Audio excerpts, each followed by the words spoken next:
नमो ज्ञानेश्वरा नमो ज्ञानेश्वरा निवृत्ती उदारा सोपान देवा मुक्ताबाई नमो त्रिभुवन पावनी आद्यत्रय जननी देवांचिया जयांचे केली स्मरण होय सकळ विद्यांचे अधिकरण तेची वंदू श्री चरण श्री गुरूंचे ते नमस्कारोनी आता जयाचा जनी जन्म नामात झाला जयाने सदा वास नामात केला जयाचे मुखी सर्वदा नाम कीर्ती नमस्कार त्या ब्रह्म चैतन्य मूर्ती हे दुःख भंजन मारुती नंदन हे दुःख भंजन मारुती नंदन सुनला मेरी पुकार पवन सुत विनती बारंबार पवन सुत विनती बारंबार हे दुःख भंजन मारुती नंदन हे दुःख भंजन मारुती नंदन सुनले मेरी पुकार पवन सुत विनती बारंबार पवन सुत विनती बारंबार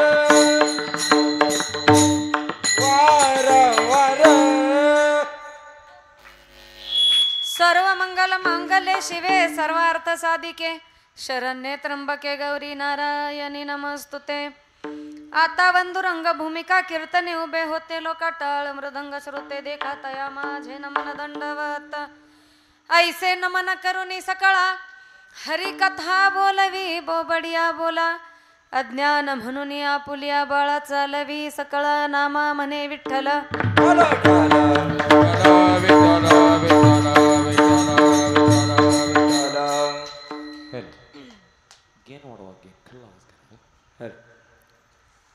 देव आहे हृदय मंदिरी शोधून पाहे देव नटला नाना परी भरून उरला चराचरी प्रस्तुत प्राप्त प्रसंगी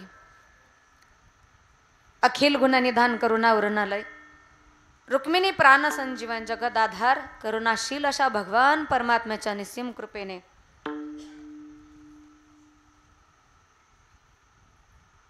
वैकुंठवासी हरिभक्तपरायण सद्गुरु हनुमंतदास महाराज आणि त्यांच्या शिष्या वैकुंठवासी हरिभक्तपरायण जैतूनबी उर्फ जयदास महाराज यांच्या प्रेरणेने आयोजित या ठिकाणी उपस्थित असणारे व्यासपीठ चालक आदरणीय गणेशजी महाराज खराडे, गायन सम्राट हरिभक्तपरायण आदरणीय माने महाराज, तसेच सत्यवान महाराज, सर्व खामगाव या परिसरातील ग्रामस्थ मंडळी, आमचे मृदंग सम्राट असणारे आदरणीय विशाल महाराज जाधव, या सर्व महाराज लोकांच्या सहकार्याने आणि मोजे खामगाव या गावातील सर्व ग्रामस्थांच्या अथक प्रयत्नाने गेली 27 वर्ष चालू असलेला हा नामयज्ञ सोहळा आणि या नामयज्ञ सोहळ्यातील आज कितव्या दिवसाची मुलांना 6व्या दिवसाची कीर्तन सेवा माझ्या वाट्याला आली आणि त्याबद्दल मी सर्वांचे प्रथमतः आभार व्यक्त करते, ऋण व्यक्त करते. विठ्ठल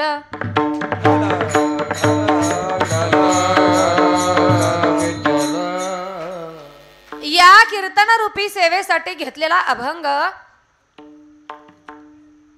संत जनाबाई यांचा 4 चरणाचा अभंग आहे. या अभंगाद्वारे जनाबाई सांगतात की देव आहे, देव आहे. 2 वेळा देव आहे देव आहे म्हणजे एखादा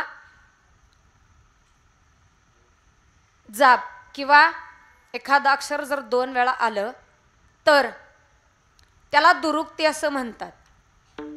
मग ते 2 वेळा का बोलायचं, त्याचं सत्यत्व पटवून देण्यासाठी ते 2दा बोललं जातं. आणि म्हणून जनाबाई सांगते की देव आहे देव आहे. पण कुठं आहे? हृदय मंदिरी शोधून पाहे. आपल्या हृदयामध्ये शोधा, तो भगवान परमात्मा तुमच्या हृदयामध्ये आहे. अजून देव कुठे आहे? देव नटला नाना परी. देव बऱ्याच रूपांनी नटलेला आहे आणि देव या चराचरामध्ये भरून उरलेला आहे. हा देव करतो काय? तर हा देव भक्तांसाठी अवतार घेतो, भक्तांसाठी प्रगट होतो. नव्हे नव्हे तर भक्तांचा भार वाहतो. भक्तासाठी प्रगटला त्यांचा भार वाहेला. जनाबाई, अजून हा देव काय करतो? माझी जनाबाई सांगते, जनी म्हणे भक्तासाठी वेडा झाला जग जेठी विठ्ठल.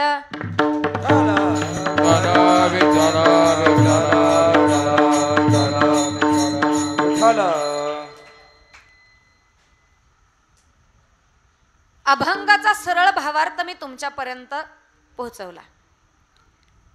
कीर्तनकाराने जो अभंग सेवेसाठी घेतलाय त्या अभंगाचा अर्थ तुम्हाला पटवून दिला की कीर्तनकाराचं कर्तव्य संपलं.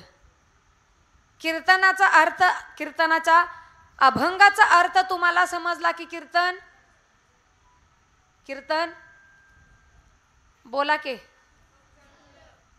असं बोलत चला. बोलल्याशिवाय मला कळणार नाही की तुम्हाला पण बोलता येतं. विठ्ठल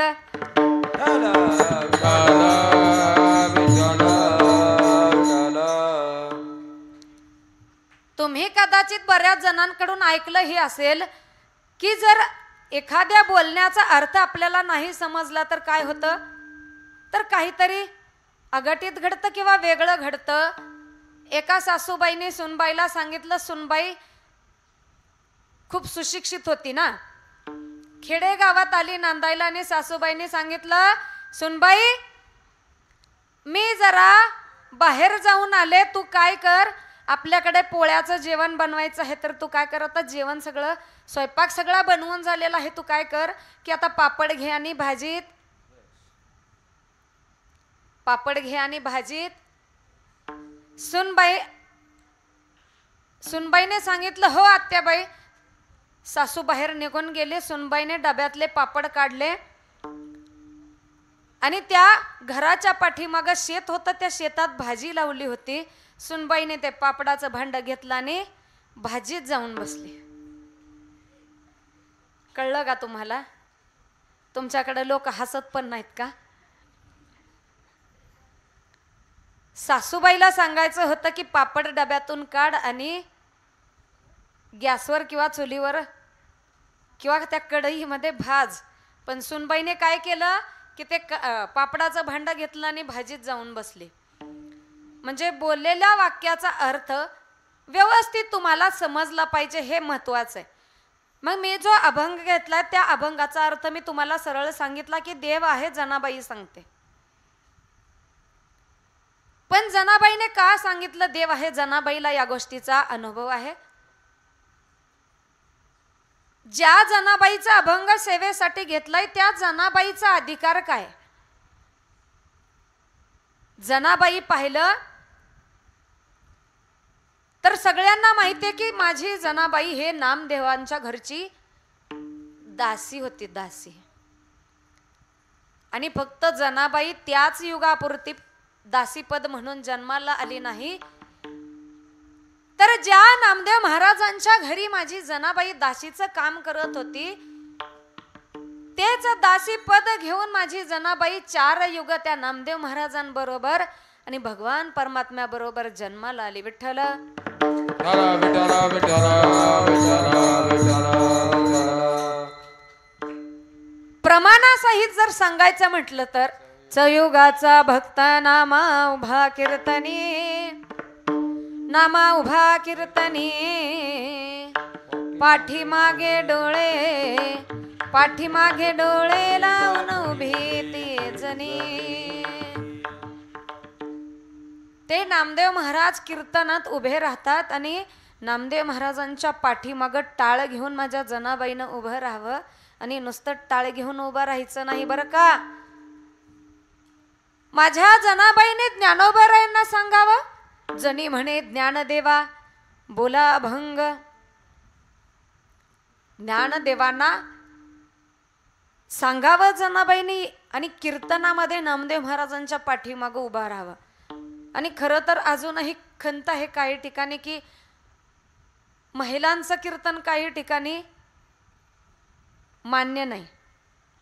आणि तरीही आता महिला कीर्तनकार भरपूर झालेत आणि जास्त गर्दी महिलांच्या कीर्तनाला असते, तीही महिलांची. आता तर घाबरायची गरजच नाही. सरकारने 50% दिलं,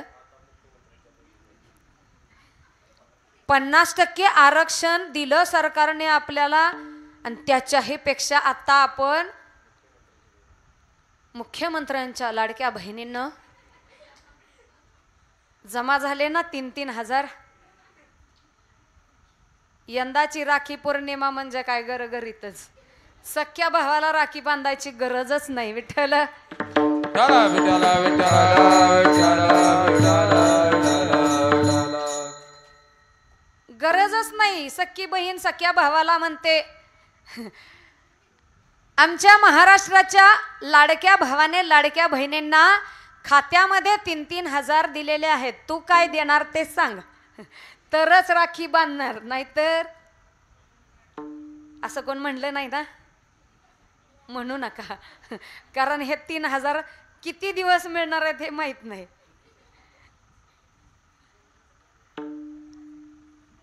जनाबाईचा अधिकार सांगते. 50% आरक्षण सरकारने आपल्याला दिलंय.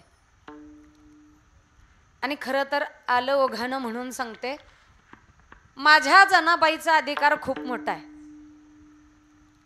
नामदेव महाराजांबरोबर कलियुगामध्ये अवतार घेतला, पण त्याच्याही अगोदर सत्ययुगामध्ये माझ्या जनाबाईने अवतार घेतला.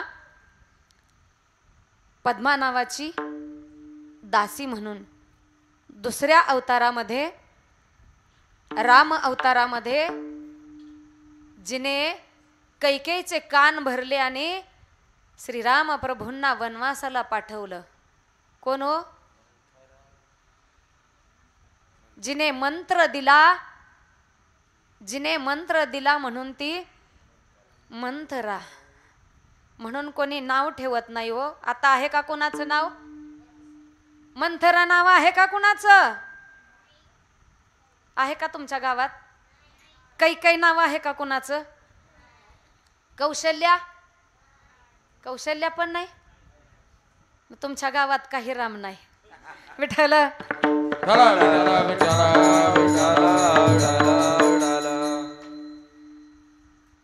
कैकेयीने रामाला वनवासाला पाठवलं म्हणून कैकेयी नाव कोणी ठेवत नाही. आणि मंथरेने कैकेयीचे कान भरले म्हणून मंथरा नाव कोणी ठेवत नाही. त्या राम अवतारामध्ये मंथरा नावाची दासी तीच माझी जनाबाई आहे. द्वापार युगामध्ये कुब्जा नावाची दासी तीच माझी जनाबाई आहे. आणि 3 युग ही भगवान परमात्म्यासोबत घालवले जनाबाईंनी. पण भजन करायची इच्छा झाली म्हणून कलियुगामध्ये अवतार घेतला. आणि त्या भगवान परमात्म्याचं सतत सतत सतत भजन माझ्या जनाबाईंनी करावं. दळिता कांडिता तुझ गाईन रे अनंता. ती जनाबाई ज्या कुटुंबामध्ये राहत होती, ज्या कुटुंबामध्ये दास्यत्व करत होते, ते कुटुंब काही छोटं होतं का? गोनाई राजाई दोघी सासू सुना सावध आहे ना सगळे सगळ्यांनी सावध बसायचे मी फक्त सांगते की किती माणसं आहेत मला सगळ्यांनी गणित करून सांगायचे किती माणसं आहेत गोनाई राजाई दोघी सासू सुना दामाना माझा ना बाप लेक किती झाले नारा विटा गोंदा महदा हे चौघे पुत्र जन्मले पवित्र त्याच वंशी सांगा की वा वा हुशार आहे गणित पक्क आहे इकडच्या माणसांचं लाडाई गोडाई साई साखराई चौघी सुना नामयाच्या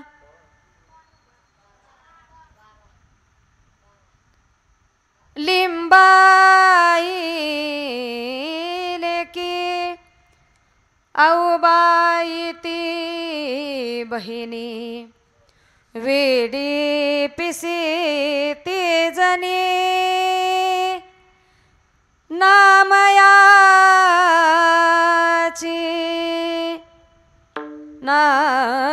नामयाची शुभमंगल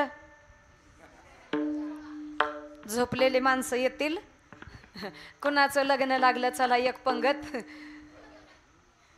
किती झाली लोक गणित कच्च आहे आता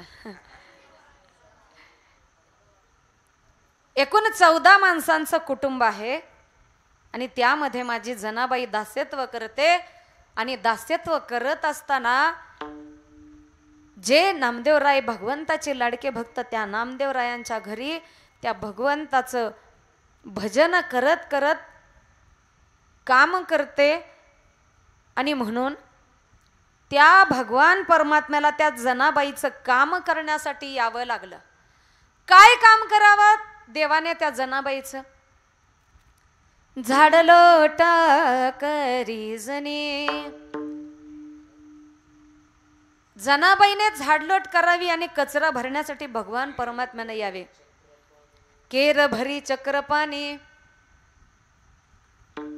अजून सांगू जनाबाईने घागर घ्यावी आणि पाण्यासाठी निघावं आणि त्या जनाबाईच्या मागत देवाने देवई चिरज चरणाची माती धावत चालती मागे मागे त्या जनाबाईच्या पाठीमागे देवाने धावावं आणि त्या जनाबाईला ते भरलेले घागर उचलू लागावे नव्हे नव्हे आपल्याला माहिती महिला मंडळ आपण दुरून पाणी आणायची वेळ होती त्यावेळेस डोक्यावरती एक हंडा असायचा कमरेवरती एक हंडा असायचा आणि एक कळशी असायची तशी जनाबाईकडे एक कळशी होती डोक्यावर घागर घेतली आणि हातात कळशी घेतली की जनाबाईचा हात अवघडून येऊ नये म्हणून भगवान परमात्म्याने तिच्या हातातली ती कळशी घ्यावी आणि जनाबाई बरोबर चालावं एवढा भाव जनाबाईचा आहे अजून काय करावं देवाने त्या जनाबाईसाठी हो जनाबाईने सतत त्या देवाचं त्या भगवान परमात्म्याचं भजन करावं आणि म्हणून त्या भगवान परमात्म्याने त्या जनाबाईला आंघोळ घालण्यासाठी यावं 14 माणसांच्या कुटुंबामध्ये राबत असताना त्या जनाबाईला आपल्या केसांकडे बघायला वेळ मिळत नव्हता आपले केस धुवायला वेळ मिळत नव्हता केस विंचारायला वेळ मिळत नव्हता आणि त्या जनाबाईच्या डोक्यामध्ये काय झाल्या केस जास्त दिवस नाही विंचारल्यावर काय होतं माऊल्यांनो तुमच्याकडे नाहीत का वा झाल्या जनाबाईच्या डोक्यामध्ये वा झाल्या आणि त्या वांचं एकच कार्य आहे तुम्हाला सांगते जोपर्यंत माणसाचं काम चालू आहे ना म्हणजे ज्यांच्या डोक्यात वा झाल्या त्यांचं सांगते आणि वांचा अनुभव सगळ्यांनाच आहे ऐका ज्यांच्या डोक्यामध्ये वा आहेत त्यांना अनुभव आहे की वांचं कार्य असं आहे की जोपर्यंत आपलं काम चालू आहे तोपर्यंत त्या शांत झोपलेल्या असतात कोण तुम्ही बोला कोण असं. जोपर्यंत आपलं काम चालू आहे तोपर्यंत झोपतात कोण. आणि एकदा का आपण झोपलो की त्यांचं कार्य सुरू होतं. कुणाचं. बुवांचं. काय म्हणता. नाही नाही बुवांचं पण तसंच आहे आणि बुवांचं पण तसंच आहे. दिवसाचं झोपायचं ना रात्रीचं निघायचं. तशा बुवांचं काम आहे दिवसभर शांत असतात आणि माणूस शांत झोपला की त्यांची वळवळ सुरू होते. जनाबाईला झोप लागायची नाही त्या वाहनमुळं आणि देवाला ते कळलं. आणि मग माझ्या जनाबाईला कोण नाही हो, कारण जनाबाईने फक्त त्या देवालाच आपलं आई बाप म्हटलंय. त्या भगवान परमात्म्याला हाक मारताना जनाबाई म्हणायची, ये ग विठाबाई माझे पंढरीचे आई. आई ये ग विठाबाई ये ग विठाबाई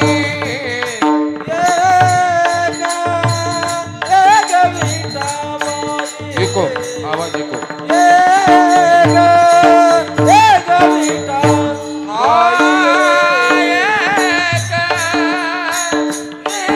विठाबाई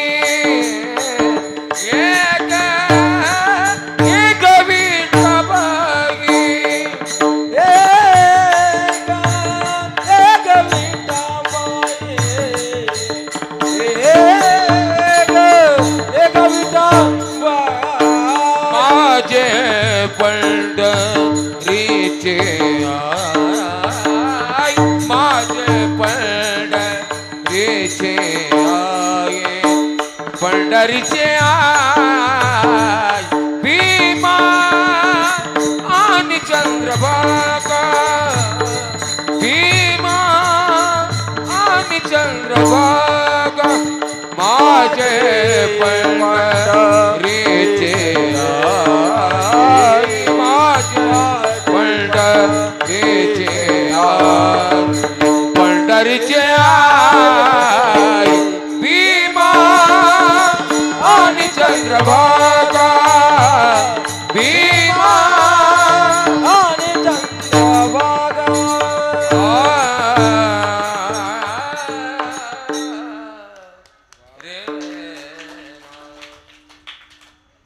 वा. भीमा आणि चंद्रभागा. त्या भगवान परमात्म्याला हाक मारत असताना आई म्हणून हाक मारली. त्या पांडुरंग परमात्म्याला जनाबाईने आई म्हणून हाक मारली. आणि मला सांगा आयानं, आपल्या लेकराला काय त्रास आहे हे आईला चांगलं कळतं. आणि म्हणून त्या आईला कळालं, त्या विटेवरच्या आईला कळालं आणि तो भगवान परमात्मा धावून आला. माझ्या जनीला नाही कोणी नाव घाली चक्र पाणी तुळशीच्या वनी जना हुकलते वेणी तुळशीच्या वनी जना हुकलते वेणी. त्या भगवान परमात्म्याने यावं, त्या जनाबाईसाठी पाणी गरम करावं आणि जनाबाईला सांगावं तू बस. जनाबाईच्या केसातल्या वा त्या भगवान परमात्म्याने काढाव्यात, जनाबाईला न्हाऊ घालावी. एवढं कार्य त्या भगवान परमात्म्याने केलं. कुणासाठी. कोणासाठी. 50% जनाबाईसाठी. का. त्या जनाबाईने त्या भगवान परमात्म्याचं नामस्मरण केलं. त्या जनाबाईने त्या भगवान परमात्म्याला आर्त असं आळवलं आणि म्हणून त्या भगवान परमात्म्याला यावं लागलं जनाबाईसाठी. एवढा त्या जनाबाईचा अधिकार आहे की स्वतः या विश्वाच्या मालकाने जनाबाईचं काम करण्यासाठी यावं. नव्हे त्या जनाबाईला आंघोळ घालावी, जनाबाईच्या वा काढाव्यात. त्या भगवान परमात्म्याने एवढा अधिकार त्या जनाबाईचा आहे. त्या काळामध्ये त्या जनाबाईचा अधिकार एवढा मोठा होता. खरी क्रांती माझ्या जनाबाईने त्या काळामध्ये केली हो. आज बरीच लोक म्हणतात की आता स्त्रियांच्या डोक्यावरती पदर राहिला नाही. मौल्यांनो, लोक म्हणतात की स्त्रियांच्या डोक्यावरती पदर. पंढरीचा चोरा जनाबाई त्या भगवान परमात्म्याला चोर म्हणते. अधिकार आहे जनाबाईचा, अभंगच जनाबाईचा आहे. जनाबाई सांगते त्या चोराला धरलाय मी. आणि त्याला चोर धरल्यावर कुठं ठेवतात? बंदीखान्यात बंद करून ठेवतात चोराला. तसं जनाबाई सांगते या चोराला मी माझ्या हृदयामध्ये बंद करून ठेवलाय. आणि म्हणून त्या भगवान परमात्म्याला जर कुठं शोधायचं असेल तर त्या हृदयामध्ये स्वतःच्या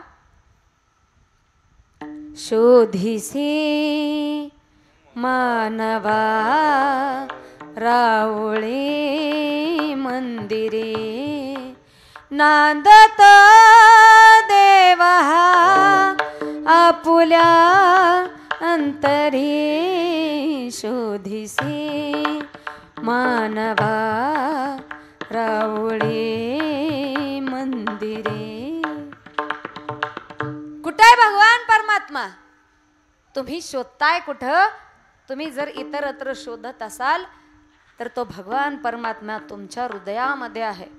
तैसा हृदयामध्ये मी असता सर्व सुखाचा आराम. तुमच्या प्रत्येकाच्या हृदयामध्ये तो भगवान परमात्मा सर्व राम ते आधी एक.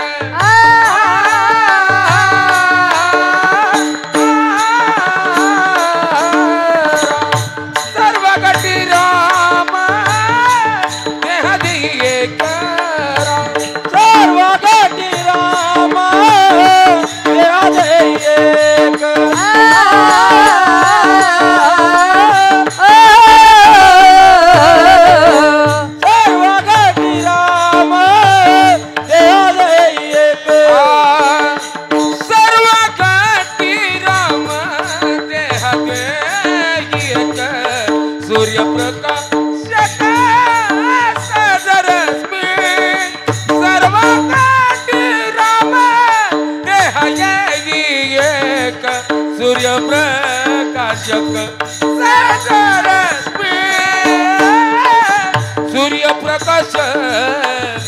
सूर्यप्रकाश सादर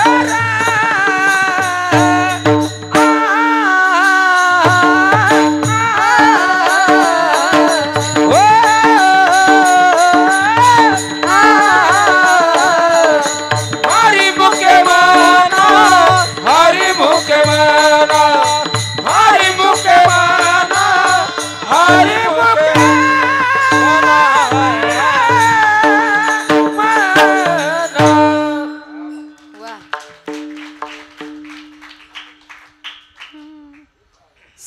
घटी राम देह देही एक.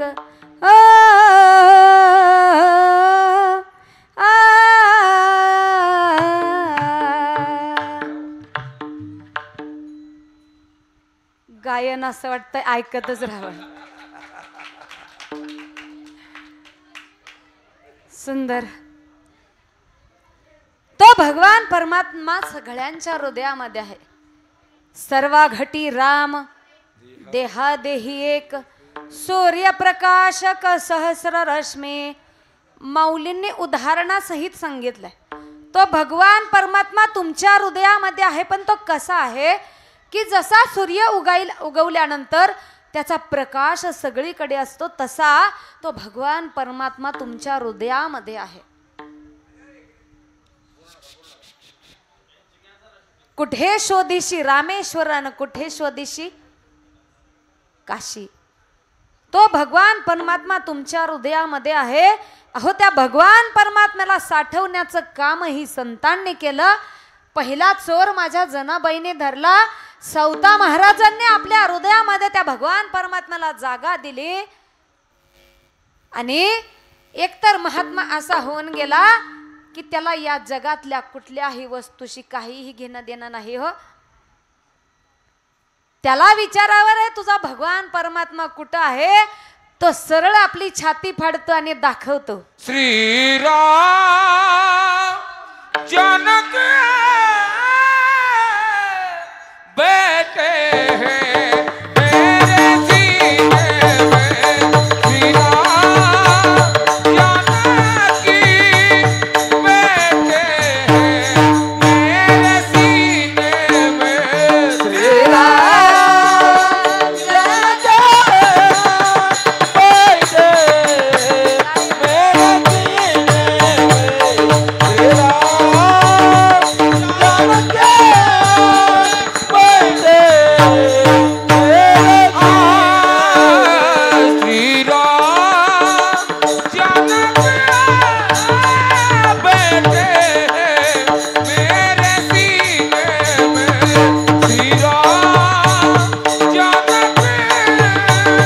बेटे मेरे सीने में, श्रीराम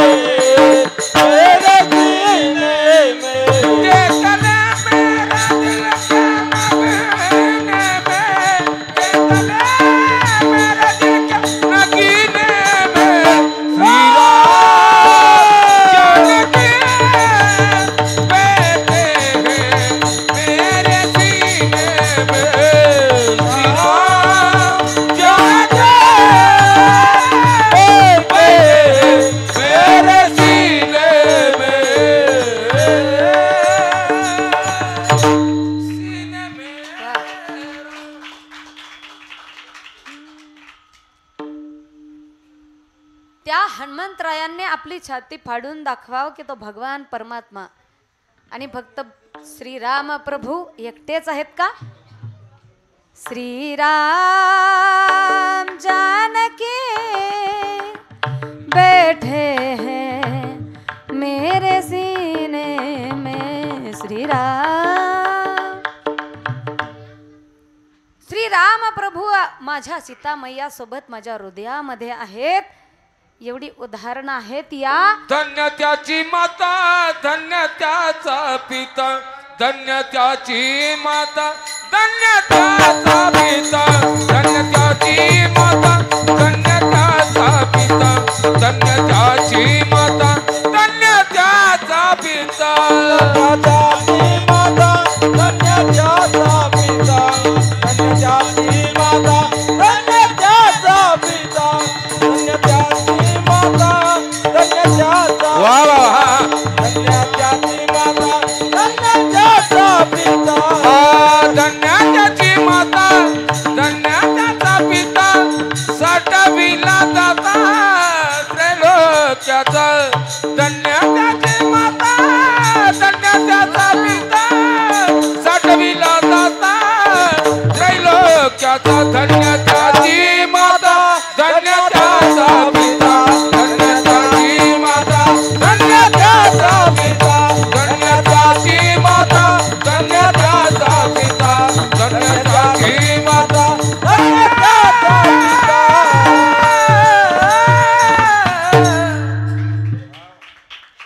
वा वा. धन्य त्याची माता, धन्य त्याचा पिता, धन्य त्याची माता, धन्य त्याचा पिता, साठविला दाता त्रैलोक्याचा. त्या सौता महाराजांनी भगवान परमात्म्याला आपल्या हृदयामध्ये साठवलं आणि म्हणून जनाबाईला सांगावं लागलं, देवा आहे, देवा आहे, हृदय मंदिरी शोधून पाहे. हा देव राहतो कुठे? अभंगाच्या दुसऱ्या चरणात. देव नटला नाना परी, देव नटला नाना परी, देव नटला नाना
माझी जनाबाई सांगते की तो भगवान परमात्मा नाना परीने नटलेला आहे. कसा नटलेला आहे? एकदा काकडा आरतीमध्ये भगवान परमात्म्याला वाटलं की रुक्मिणी मातेची मस्करी करावी. आता त्या काकडा आरतीला काही साधी लोक होते का? आता जी काकडा आरतीला येत असतील त्यांनाच माहिती. किती लोक येतात काकडा आरतीला? महाराज आम्हाला झोपेतून जाग आली तर आम्ही काकड्याला येऊ ना. भगवान परमात्म्याला सगळ्यात प्रिय आहे तो त्याचा काकडा. का? ऐका, तुम्ही एखादा चांगला ड्रेस घातला आणि एखाद्याने तुम्हाला म्हटलं वा किती छान ड्रेस घातलाय, कुठल्या दुकानातून घेतला? आमच्या माता माऊल्यांना विचारावं, वा काय सुंदर गंठण बनवलाय, कुणाकडे बनवला? पुन्हा गाडगीळ चंदू काका, हा छान दिसतोय बर का, तुझी साडी छान आहे बर का. असं जर एखाद्या स्त्रीला म्हटलं तर तिला किती बरं वाटतं? वाटतं का नाही? तसं भगवान परमात्म्याची सुद्धा स्तुती करण्यासाठी काकडा आहे. आणि फक्त स्तुती करायची नाही, भगवान परमात्म्याची स्तुती करायची, भगवान परमात्म्याला आळवायचं, भगवान परमात्म्याला जाग करायचं. आणि भगवान परमात्मा जागा झाल्यानंतर मग आम्ही आलोय कशासाठी हे भगवान परमात्म्याला सांगायचंय. आलोय कशासाठी? कशासाठी जातो मंदिरात आपण? मागणं.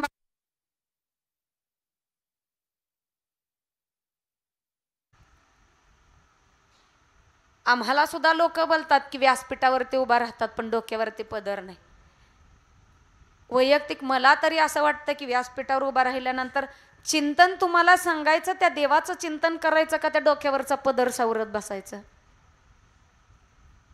मला तुम्ही सांगा, डोक्यावरती पदर महत्वाचा आहे का बघणाऱ्याच्या डोळ्यामध्ये आदर महत्वाचा आहे? 50% आवाज अजून येत नाही.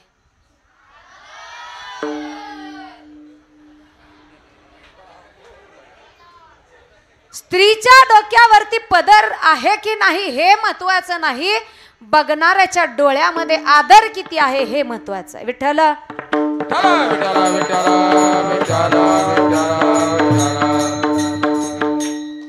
माझी जनाबाई त्या देवाच्या भक्तीमध्ये एवढी तल्लीन झालेली, जनाबाईला सुद्धा लोकांनी नावं ठेवली हो. आपण तर किस झाडकी पत्ती. ज्या जनाबाईला देवाची साथ मिळाली, देवाने कामं केली, त्या जनाबाईला लोकांनी नावं ठेवली. आपल्याला ठेवणार नाहीत यात काय नवल. जनाबाईने सांगितलं, अरे मी डोक्यावर पदर घेतच नाही का, मला देवासोबत भांडावं लागतं म्हणून माझा पदर कुठं असतो? त्या भगवंताच्या भक्तीत मी लीन असते आणि म्हणून माझा पदर डोक्यावरती नाही. डोईचा पदर आला खांद्यावरे, डोईचा पदर आला खांद्यावरे, डोईचा पदर आला खांद्यावरे, डोईचा पदर आला खांद्यावरे, भरल्या बाजार डोईचा पदर आला खांद्यावर, डोईचा पदर आला खांद्यावर, डोईचा पदर आला खांद्यावर, भरल्या बाजारी जाय नभे, भरल्या बाजारी जाय नभे, डोईचा पदर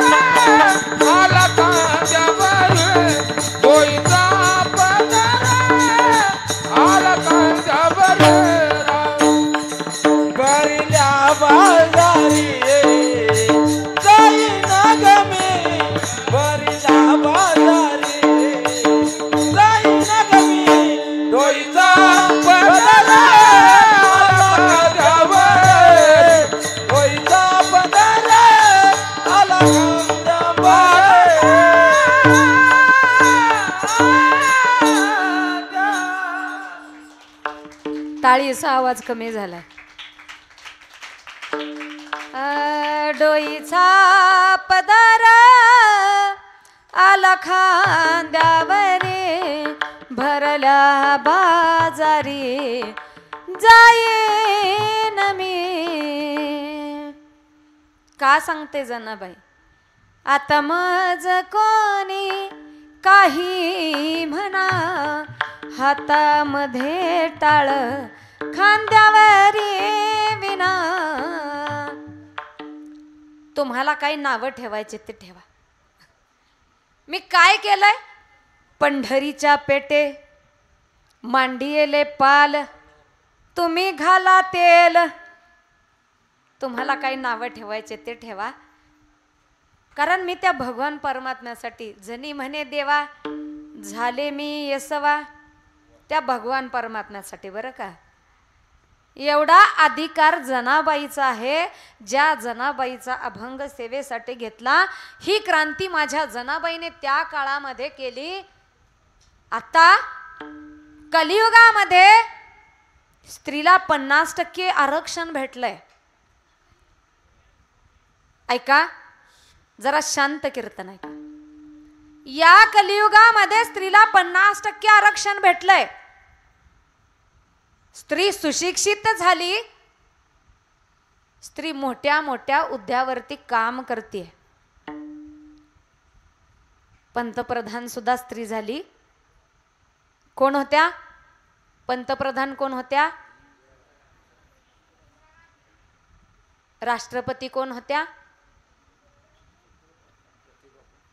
आहे का माहिती तुम्हाला? तुम्हाला शनया माहिती आहे?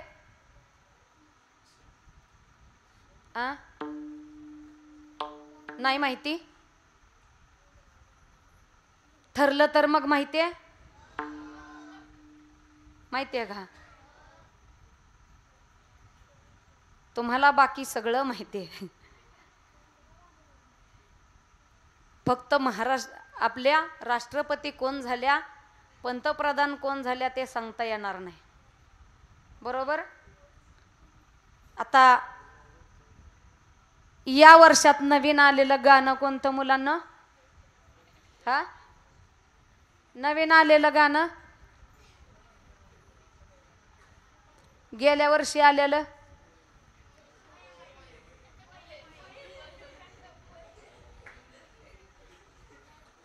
पोरं वेडे झालेत आता.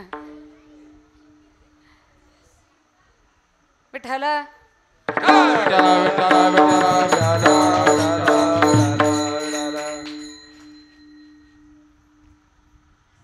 गेल्या वर्षी गणपतीत आलेलं गाणं कुठलं?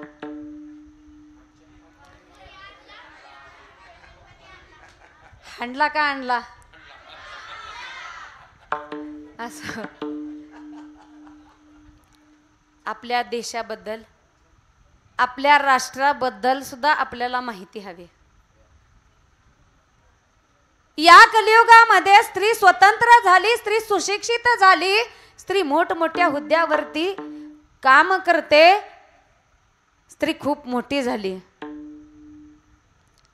आज स्त्रीला आरक्षण भेटलं 50%. आज स्त्रीला लाडकी बहीण म्हणून मान भेटला. पण आज माझी स्त्री सुरक्षित आहे का? या कलियुगामध्ये स्त्री सुरक्षित नाही. अत्याचार व्हायला लागलेत स्त्रीवरती. आणि या स्त्रियांवरती अत्याचार होण्याला कारण खूप आहेत, खूप आहेत. मला सांगा, ज्या महिला डॉक्टरचा निर्घृणपणे खून केला, हत्या केली, काय चूक होती? काय चूक होती? की एक ती स्त्री आहे म्हणून. ती स्त्री आहे ही चूक आहे का तिची? आहे का? बदलापूरमध्ये लहान लहान असणाऱ्या मुलींवरती अत्याचार झाला का? त्या मुली म्हणून जन्माला आल्या म्हणून? त्या मुली म्हणून जन्माला आल्या, ही चूक आहे का त्यांची? मग मला सांगा, स्त्रीला आज सन्मान दिला जातोय, आदर दिला जातोय, मोठं पद दिला जातंय, आरक्षण दिलं जातंय, फक्त मिळत नाही ती सुरक्षा. आज स्त्रीला सुरक्षा मिळणं देखील तेवढंच महत्वाचं. आणि माझं एकच म्हणणं आहे सगळ्या पालकांना की तुमच्या मुलींना, आज आपण इन्स्टावरती बघतो, फेसबुकवरती बघतो, बऱ्याच मुली व्हिडिओ टाकतात. काय करताना? आजपर्यंत एकाही मुलीचा मी व्हिडिओ बघितला नाही माने महाराज की ती एखाद्या समाज सुधारकावरती भाषण करते, ते एखाद्या खूप महत्वाच्या विषयावरती भाषण करते, काहीतरी स्वतःचा असा विषय मांडते.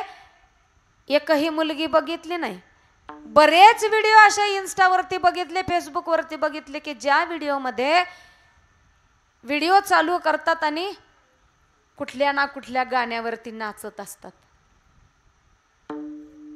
तुमच्या मुलींना डान्सचे क्लास लावण्यापेक्षा कराटेचे क्लास लावा.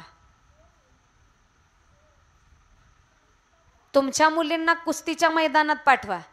तुम्ही म्हणाल कुस्तीच्या? मुली सुद्धा कुस्ती खेळतात बरं का. तुम्ही सगळ्यांनी दंगल पिक्चर बघितला का?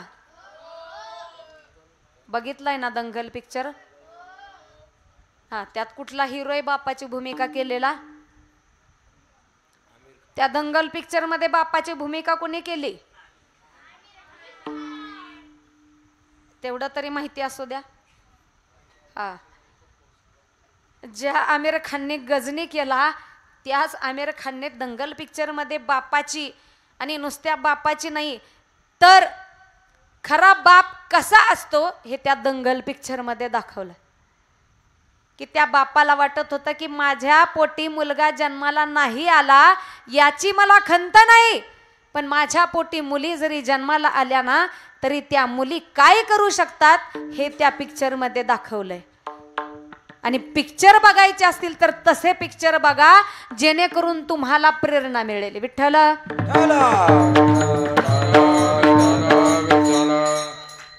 नाही तर पिक्चर भरपूर येतात हो.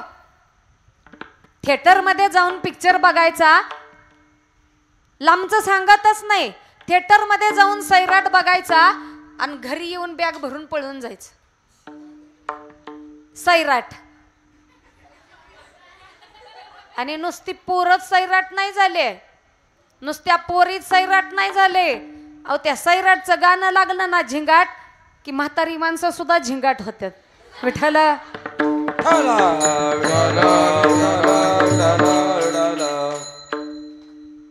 या कीर्तनाच्या माध्यमातून, या अभंगाच्या माध्यमातून ज्या जनाबाईचा अभंग घेतलाय, या अभंगाच्या माध्यमातून मला एकच सांगायचंय की त्या काळामध्ये जनाबाई सांगते की देव आहे, मग या कलियुगामध्ये सुद्धा देव आहे. आणि ज्या नराधमांकडून असे अत्याचार होतात ना त्यांना कठोर अशी शिक्षा मिळाल्याशिवाय राहणार विठ्ठल.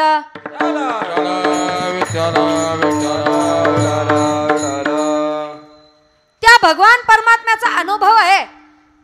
एक साधू महात्मे रस्त्याने चाललेत. सगळ्यांना माहितीये की आता पावसाचे दिवस आहे.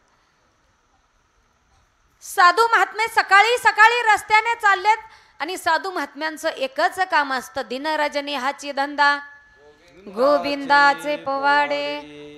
त्या भगवान परमात्म्याचं नामस्मरण एवढंच कार्य त्या संतांचं असतं, त्या साधूंचं असतं. सकाळी सकाळी ते साधू, ते संत असणारे ते बाबा भजन करत निघालेत. आणि सकाळी सकाळी रस्त्याच्या एका कडेला एक गाडा नुकताच उघडला होता आणि नुकतंच त्यात जिलेबी तळायचं चाललं होतं. आणि त्या दुकानदाराला असं वाटलं की आपल्या दुकानासमोरून साधू चाललेत तर आपल्या दुकानाची भवानी तर होणारच आहे, पण या साधूंना जर आपण अन्न दिलं तर आपले भरभराट होईल. आणि म्हणून त्या दुकानदाराने त्या साधूंना बोलवलं आणि सांगितलं, बाबा बसा.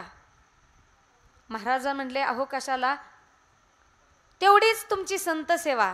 सगळ्यांना माहिती की पारायण चालू असताना महाराज लोकांना, महाराज तुमचे पाय आमच्या घराला लागावेत म्हणून चहा घ्यायला तरी, निदान साखर पाणी घ्यायला तरी लोक बोलवतात. तसं त्या साधू महात्म्यांना बोलवलं. पहिली प्लेट त्या जिलेबीची त्या बाबांना खायला दिली, त्या साधूंना खायला दिली. साधू ते जिलेबी खाऊन तृप्त झाले आणि त्या भगवान परमात्म्याचे आभार म्हणायला लागले, अरे तुझं भजन केलं आणि मी रस्त्याने निघालो, मला खायला मिळालं, पोटाची तृप्ती झाली आणि रस्त्याने पुन्हा चालत निघाले ते साधू महात्मे. पुन्हा त्यांचं भजन सुरू झालंय. श्रीकृष्ण गोविंद हरे मुरारी, हे नाथ नारायण वासुदेवा. आणि त्या भजनामध्ये तल्लीन ते महाराज चाललेले आहेत आणि पावसाचे दिवस होते, पाऊस पडून गेलेला, त्या रस्त्यावरती खड्डे होते आणि त्या खड्ड्यामध्ये पाणी साठलं होतं आणि त्या भजनामध्ये तल्लीन असणारे ते महाराज अगदी नाचत गात त्या रस्त्यावरून चाललेत आणि न कळत समोरून एक नवीन लग्न झालेलं जोडपं येत होतं.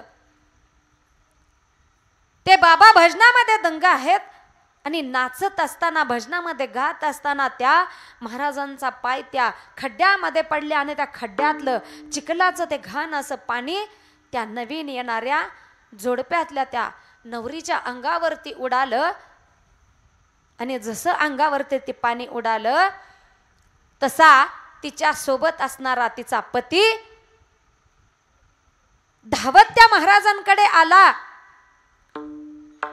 आणि नुसता आला नाही, त्याला एवढा राग आला होता की माझ्या पत्नीच्या अंगावर ते पाणी, चिखलाचं पाणी उडवलं या बाबांनी. आणि म्हणून तो आवेशामध्ये आला आणि खाडकन त्या महाराजांच्या कानफाडात वाजवले. महाराजांचं भजन चालू होतं. महाराज स्तब्ध झाले,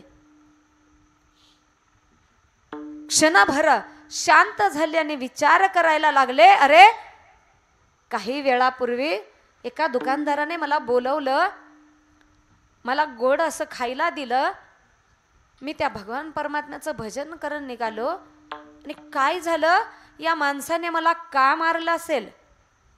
आणि त्या महाराजांनी त्या व्यक्तीला, त्या इजमाला, त्या माणसाला प्रश्न विचारोपर्यंत तो माणूस त्या महाराजांच्या कानाखाली मारली आणि बायकोचा हात धरला आणि सरसर चालत निघाला. शेजारी 2 मजली बंगला होता त्या माणसाचा. त्याची पत्नी मागं चालते थोड्या अंतरावरती आणि हा पटपट पटपट पुढे निघालाय. त्याला असं वाटलं की पुढे जाऊन आपण दार उघडावं म्हणून हा पटपट निघालाय आणि अशा पायऱ्या चढत होता. त्या बंगल्याच्या पायऱ्या चढत होता. त्या पायऱ्या कशा होत्या माहितीये, लोखंडी पायऱ्या होत्या. आणि त्या लोखंडी पायऱ्या चढत असताना पाऊस पडून गेलेल्या त्या पायऱ्या हे ओल्या झाल्या. तो चढत असताना आवेशामध्ये चढतोय, पटपट चढतोय आणि पाय घसरला आणि धाडकन खाली पडला. त्याची बायको धावत मागून आली, त्याला हलवते पण तो हलला नाही. त्या रस्त्याच्या बाजूला उभा राहिलेली माणसाने ते पाहिलं आणि ती सगळी लोक धावत आली आणि त्या माणसाला उठवायला लागली. तो माणूस उठत नाही. आणि मग माणसांच्या लक्षात आलं की हा पडल्या जागेवरती गेला. महाराज त्या लोकांनी मागचा पुढचा विचार केला नाही, थेट त्या महाराजांकडे गेले. महाराज त्यांच्या चालीने चालले. त्या महाराजांना अडवलं. आणि महाराजांना नको नको ते लोक बोलायला लागले. महाराजांना तरीही समजेना. अरे मगाशी अचानक एक माणूस माझ्या समोर आला, त्याने मला मारलं, त्याला कारण विचारण्या अगोदर तो निघून गेला. असं झालं काय, पुन्हा ही लोक मला अडवतायत, झालं काय, काय झालं असा प्रश्न त्या माणसांना विचारला. त्या महाराजांनी लोक सांगायला लागले, हो साधू आहात की कोण तुम्ही, अशी कुठं साधू लोक असतात का, अशी कुठं संत लोक असतात का. त्या माणसाने फक्त तुम्हाला कानाखाली मारली तर तुम्ही एवढा मोठा शाप दिला. तरीही महाराजांना समजना नक्की झालं काय. अहो मी कुणाला शाप दिला, मी कुणाला काही बोललो नाही, झालं काय. आणि मग ती लोक सांगायला लागले, अहो मघाशी त्या माणसाच्या पत्नीच्या अंगावरती चिखलाचं पाणी उडालं म्हणून त्या माणसाने तुम्हाला एक थप्पड मारली आणि त्या बदल्यात तुम्ही एवढा मोठा शाप दिला की तो माणूस पायऱ्या चढत असताना खाली पडला आणि पडल्या जागेवरती मेला. ते महाराज स्तब्ध झाले. लोक मारण्याच्या उद्देशाने त्या महाराजांकडे धावू लागले आणि महाराजांनी सांगितलं, थांबा, मी फक्त एका प्रश्न तुम्हाला विचारतो, त्या प्रश्नाचं उत्तर तुम्ही मला द्यायचंय आणि मग खुशाल मला मारायचं असेल तर मारा. कारण साधूंकडे आणि संतांकडे ही शांत वृत्ती असते. आणि म्हणून महाराज सांगायला लागले, ऐका, तुम्ही काय कारण सांगितलं की त्या माणसाच्या पत्नीच्या अंगावरती माझ्याकडून चिखलाचं पाणी उडालं आणि म्हणून त्या माणसाने येऊन मला थप्पड मारली आणि तो माणूस परत चालत गेला आणि पायऱ्या चढत असताना खाली पडला. याचं उत्तर असं आहे की मी त्या माणसाला शाप नाही दिला. ज्या बाईच्या अंगावरती चिखलाचं पाणी उडालं ती बाई त्या माणसाची कोण होती? बसलेले बोला. किती दिवसांची? नवीन लग्न झालं होतं. म्हणजे एकतर 4 दिवस 8 दिवस नवीन लग्न झालेली पत्नी आणि त्या नवीन लग्न झालेल्या पत्नीच्या अंगावरती चिखलाचं पाणी उडालं हे तिच्या नवऱ्याला सहन झालं नाही म्हणून त्यांनी येऊन त्या महाराजांच्या कानाखाली मारली.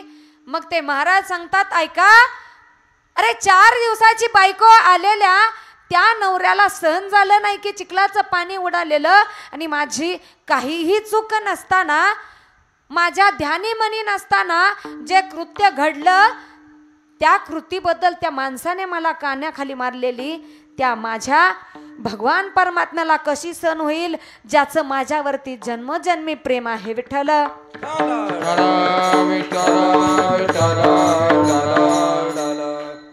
ज्या भगवान परमात्म्याचं जन्मजन्मी माझ्यावरती प्रेम आहे त्या भगवान परमात्म्याला सहन होईल का? त्या महाराजांनी उत्तर दिलं. सगळी लोक शांत झाले आणि म्हणून जनाबाईला सांगावं लागलं की खरंच देव आहे आणि त्या देवाला आपल्या भक्तासाठी हे कार्य करावं लागतं. अभंगाचं पहिलं चरण. देव आहे, देव आहे, देव आहे, देव आहे, देव आहे, देव आहे, देव आहे,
देव नटला देव नटला